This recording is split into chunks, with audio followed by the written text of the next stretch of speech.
If someone or a company or an entity comes to you, every time someone wants to move with you in a material manner, you have to ask the questions. That's one a lot of people don't think about.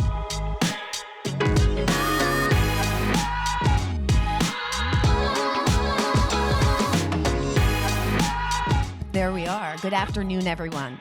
I know a lot of you out there, not everyone, but my name is Cristina Buccola. I am a long time on the Revel fan and a first time on the Revel presenter, so it's really exciting to be here with you today. I'm also an attorney with over 2 decades of experience in the transactional world, and in the last 10 years, I've spent all of my time in the cannabis sphere. And I've seen some things. I tend to represent ancillary and plant-touching businesses on a variety of matters, from funding to general corporate matters to intellectual property matters, all types of things. And I've seen some shit. And I firmly believe that if people did a better job of vetting each other, I wouldn't see so many cannabis breakups. Right? I wouldn't be called in to manage cannabis divorces. And to that end, I'd like to tell you a little story. A while ago, a client and I were sitting down, and he's telling me about the service provider who he's met and is going to do this and going to do that and pull a rabbit out of his hat. And I fell out. I was buckled over on the floor, laughing. And he looked at me sideways, and I said, "Oh, no, I'm not laughing at you. I'm entertained because there is no way that this person could deliver on this scope of work. Couldn't happen." And he said to me, "Well, how do I know? How do I determine whether someone should be let in or not?" And I said, "That's a good question." I stepped away from that meeting, I went home, and I designed a very narrow list of questions for him, put it into an email. And I called the email, "Questions You Want to Ask Before You Fuck With Someone in Cannabis." Okay? He received that email. He started employing all of these questions, and wouldn't you know, he got through the bullshit. He was able to better assess the kinds of qualities and skill sets that people who were coming into his cannabis orbit were throwing at him. So, when Senor Jacoby came to me and he said, "Hey, I need you to do a presentation," I submitted the title of the presentation just as that. The questions you want to ask before you fuck with someone in cannabis. And I received the following text message. Let's see, can I bring this up? Hello. Slides. Okay, you can see on Thursday, February 16th at 10:19 a.m., Jacoby attempted to rename my presentation.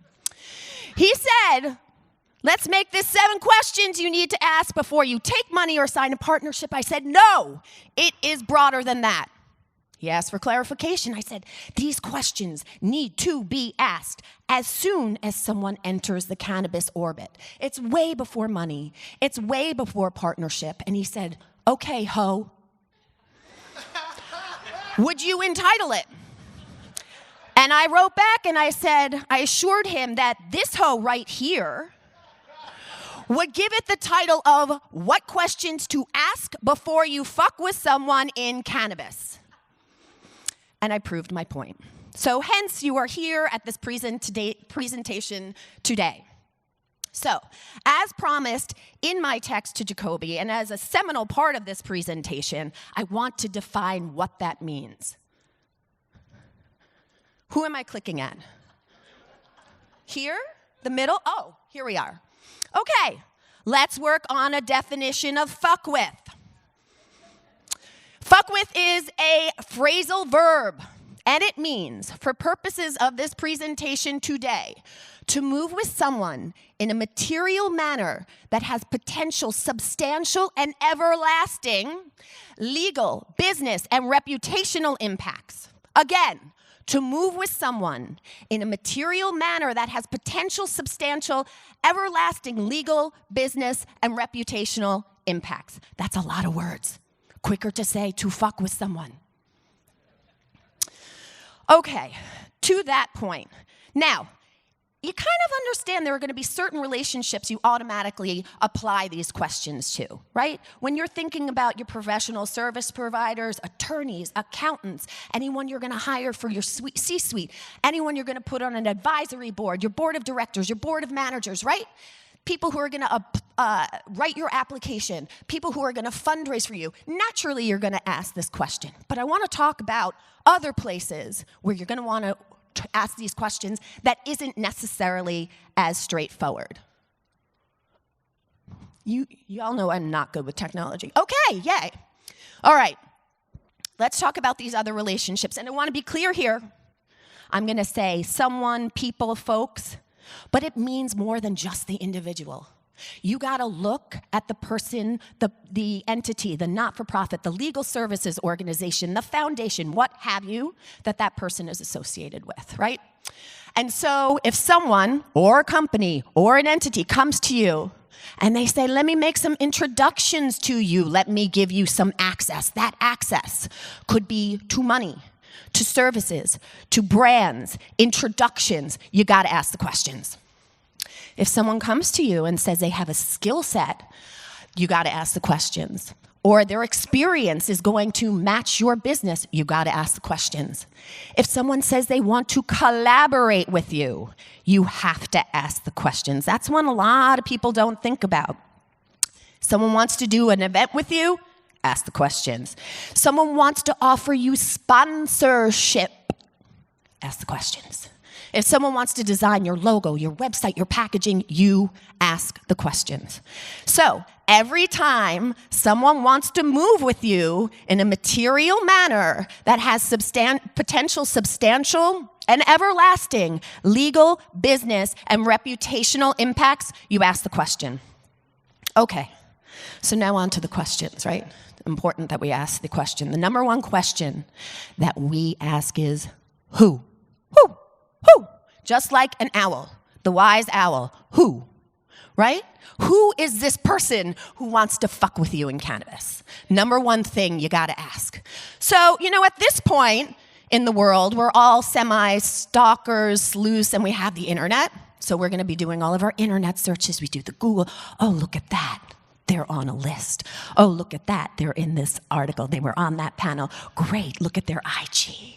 Look at their LinkedIn. Very special. Have you done your diligence? Absolutely not. You didn't even scratch the surface, right?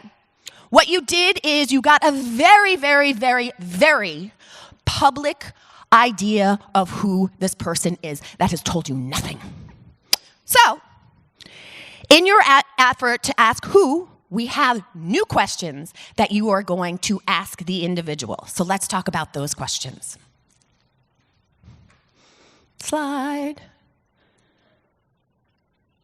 Oh, wait. See? Oh, my friends are laughing at me. Did you hear them? Thanks, Alana. Thanks, Vickiana. Nice to know I have people who love me out there today. Here we go. All right. Hilarious. The tech will always fail me. The friends never will. So thank you for that. Okay, number one, we want to set a baseline. How long have you been in the cannabis industry? Now, that doesn't mean that you're just getting started, your experience is not valuable. It is. But if someone is coming into your cannabis space and they want to provide X, Y, Z, and they can do it, you want to know how long they've been doing it for. Naturally enough. Now, how have you been in the cannabis space? What have you been doing, right? And an answer to this question very frequently is titles.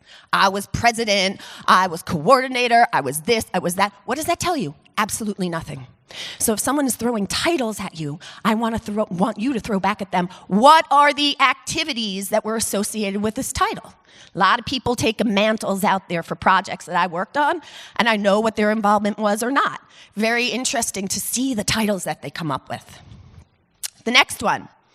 Before I present the next question, I want everyone to know that I think volunteer labor is exceptionally important in the cannabis industry, right? Because especially here in New York, when we were doing liftoff, there was a lot of volunteer opportunities. Not everything was paid. That experience is very valuable. I'm not discrediting that experience. But I want to know, have you been paid? And what are the exact goods and services you have been paid? It's not that your experience hasn't been exceptional, but if someone is coming to you and saying, hey, I want to build your brand book, hey, I want to build your deck, hey, I want to help you raise money, and then you find out their experience was, community outreach, very important, but maybe you don't want them on the finance side of things. Maybe you want them community outreach. Ask if they have been paid for their work. The next one, and I don't think people ask this of themselves or other people enough. What interests you about me and my business? Why are you interested in me? What's in it for you?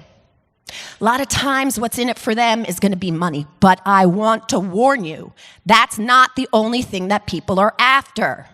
People are after other people's stories, other people's intellectual property, other people's data. I want you to be aware of this because sometimes it doesn't look like money, but there's money on some end of it, right? Why does this person want to fuck with me in cannabis? Very important question to ask. Now, if people haven't been in cannabis, that's okay.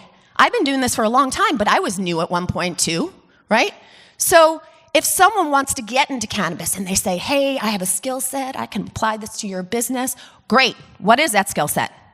And if you're someone who's trying to get into the cannabis industry and you have a wonderful skill set and you've got these transferable skills in other areas, you absolutely want to be prepared to answer this question. Here's how what I've done in the past relates to your business, right? And then finally, and this is super important, you have to ask, are you someone's TPI or true party of interest? Now, for those of you who don't know what true party of interest is, On the Revel did a fantastic job at explaining this. Probably back in November, I believe that this TPI was done by our fearless host today, Jason, and members of the Office of Cannabis Management. And they did a phenomenal job of what true party of interest means. Just so you understand really quickly in 3 sentences or less. Let's see if I can do this. As you undoubtedly know at this point, there's a 2-tier system in New York, right? We got our supply side, we got our consumer side, and with the exception of a couple of licenses, micro, ROs, which are the medical providers, never shall the two meet. So, when you are a licensed entity in New York, or when you have certain relationships, or dare I say, fuck with certain licensee holders in New York, you may become their true party of interest. And that label affects where you can play. So, if you have someone who says, I'm a New York expert, I'm gonna help you, I'm gonna guide you, and you ask them, are you anyone's TPI? And they look at you sideways, or they say, what's TPI? Run, get out of there. That is not what you want. In any event, my time is up, or almost up, and it is shocking. If you know me, you know I love to chat. And so that I've managed to get this all into 10 minutes is pretty incredible. So remember, these are questions. The ultimate question is who? These are the follow-up questions you ask to get at that who. And I really hope that you use these. This is not exhaustive. You can tailor this to fit who you are in your style. But at a minimum, I think these are the questions you need to be asking someone before you fuck with them in cannabis. Thank you very much. I hope you learned some things today. Cristina Buccola!